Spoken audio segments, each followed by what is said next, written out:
Welcome to my educational channel విద్యా ఉద్యోగ సమాచారానికి స్వాగతం.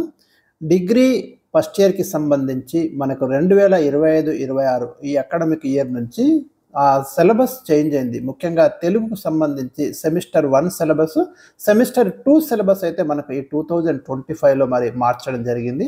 సో ఈ మారినటువంటి సిలబస్ గురించి ఈ వీడియోలో నేను డిస్కస్ చేయబోతున్నాను. ముఖ్యంగా ఎవరైతే సెకండ్ లాంగ్వేజ్గా తెలుగును ఎంచుకున్నారో తెలంగాణ రాష్ట్రంలో అన్ని విశ్వవిద్యాలయాలకు ఈ సంవత్సరం అయితే సిలబస్ను మార్పు చేయడం జరిగింది. కామన్ కోర్స్ సిలబస్ తీసుకొచ్చారు. మరి అటు కాకతీయ కావచ్చు, ఇతర యూనివర్సిటీ సంబంధించి మనకి ఇక్కడ ఇచ్చినటువంటి సిలబస్ను ఈరోజు మనం డిస్కస్ చేయబోతున్నాం.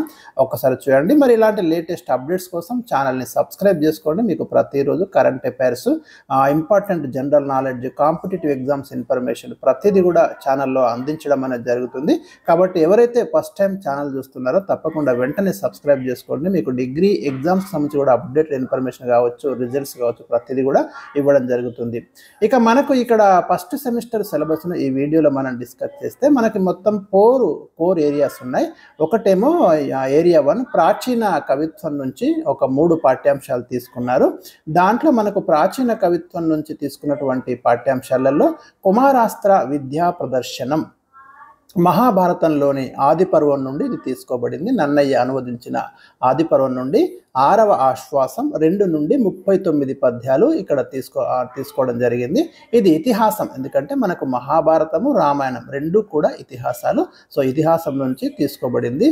దీన్ని అధ్యయనం చేయడం వల్ల విద్యా సంబంధిత శ్రద్ధ అనేది ఏర్పడుతుందని మనకు సిలబస్ ఫ్రేమ్ చేసినటువంటి వాళ్ళ యొక్క అంచనా. అయితే మహాభారతంలో కౌరవులు, పాండవులు వారి యొక్క అస్త్ర విద్య నైపుణ్యాన్ని ప్రదర్శించేటటువంటి ఘట్టం ఈ పాఠ్యాంశంలో ప్రధానంగా ఉంటుంది. ఇక రెండవది మనకి తెలుగు జొమ్మయ్య పాల్కురికి సోమనాథుడు రచించిన బసవ పురాణం పంచమాశ్వాసం నుండి ఇది తీసుకోబడింది. మీకు అందరికీ తెలుసు బసవ పురాణం ద్విపద ప్రక్రియలో రాయబడింది. ద్విపద అంటే 2 పాదాలతో సాగేటటువంటి రచనను మనం ద్విపద అంటున్నాము. దీని యొక్క ముఖ్య ఉద్దేశం భక్తి, వినయ, ప్రాధాన్యత. బసవ పురాణంలో మీకు 75 మంది శివభక్తుల చరిత్రలే మీకు బసవ పురాణంలో ప్రధానంగా కనిపిస్తాయి. అందులో తెలుగు జొమ్మయ్య ఒకరు. ఇక 3వ పాఠ్యాంశం వచ్చేసి మనకు హంస కాక వృత్తాంతం. తిక్కన రచించిన మహాభారతంలోని కర్ణపర్వం నుండి ఈ పాఠ్యాంశం అయితే తీసుకోబడింది. ఈ 3వ పాఠ్యాంశం నీతి బోధ, అహం పనికి రాదు అనేది ఇక్కడ ప్రధానంగా మనం నేర్చుకునేది. ఇక రెండవ ఏరియా వచ్చేసి మనకు ఆధునిక కవిత్వం నుండి, అంటే 19వ శతాబ్దం తర్వాత వచ్చిన కవిత్వాన్ని మనం ఆధునిక కవిత్వం అంటున్నాం ప్రధానంగా. అందులో మీకు ఇక్కడ 3 పాఠ్యాంశాలు ప్రధానంగా తీసుకోవడం జరిగింది. ఒకటి గురజాడ వెంకట అప్పారావు రచించిన దేశభక్తి, అంటే మనకు దేశమును ప్రేమించుమన్న, మంచి అన్నది పెంచుమన్న అంటూ ప్రతి ఒక్కరిలో అనువనువున దేశభక్తి పెంపొందించడానికి గురజాడ 1910లోనే రాసినటువంటి గేయాన్ని ఇక్కడ తీసుకోవడం అనేది జరిగింది. దీని ఉద్దేశం విద్యార్థులలో దేశభక్తి విలువలు పెంపొందించడం. ఇక రెండవ పాఠ్యాంశం వచ్చేసి మనకు జాషువా రచించిన, గుర్రం జాషువా రాసిన పిరదౌషి ఒక పర్షియన్ కవి అండి. మహమ్మద్ గజనీ తోటి భారతదేశానికి రావడము, మరి గజనీ కోరిక మేరకు ఒక అద్భుత కళాఖండాన్ని అంటే రాయడము, కావ్యాన్ని రాయడము, ఈ ప్రధాన ఇతివృత్తాలుగా మనకు జాషువా పిరదౌషి యొక్క చరిత్రను తీసుకొని ఇక్కడ రాయడం జరిగింది. చారిత్రక స్పృహను కలిగించడం, సమాజ జీవన బోధ అనేది ఈ పాఠ్యాంశంలో ప్రధానంగా నేర్చుకునేది. ఇక పాఠ్యాంశం 3 వచ్చేసి మనకు దాశరథి రచించిన పునర్నవం నుండి తీసుకోబడిన మస్తిష్కంలో లాబొరేటరీ, దాశరథి కృష్ణమాచార్యులు రాసినటువంటి పాఠ్యాంశాన్ని ఇక్కడ తీసుకున్నారు. ఇక 3వ విభాగం వచన విభాగం. దీంట్లో మనకు పాకాల యశోదారెడ్డి తెలంగాణ మాండలికంలో రచించినటువంటి జమ్మి అనే కథను ఒక పాఠ్యాంశంగా తీసుకోవడం జరిగింది. తెలంగాణలో ఉపయోగించే భాషా సౌందర్యం, తెలుగు భాషలో ఉన్నటువంటి మాండలిక పదాలు, పదజాలం, దాని గురించి పరిచయం చేయడం, కుటుంబ విలువల బోధన అనేది ప్రధానంగా ఇందులో మనం చూడొచ్చు. ఇక రెండవది సమాధి స్థలం.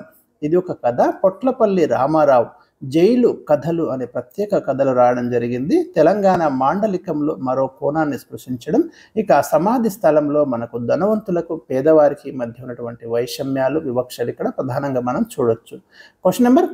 పాఠ్యాంశం 3 మనం మన తెలుగు అంటే తెలుగు భాషపై ఒక వ్యాసాన్ని రాయడం జరిగింది డాక్టర్ కపిలవాయి లింగమూర్తి.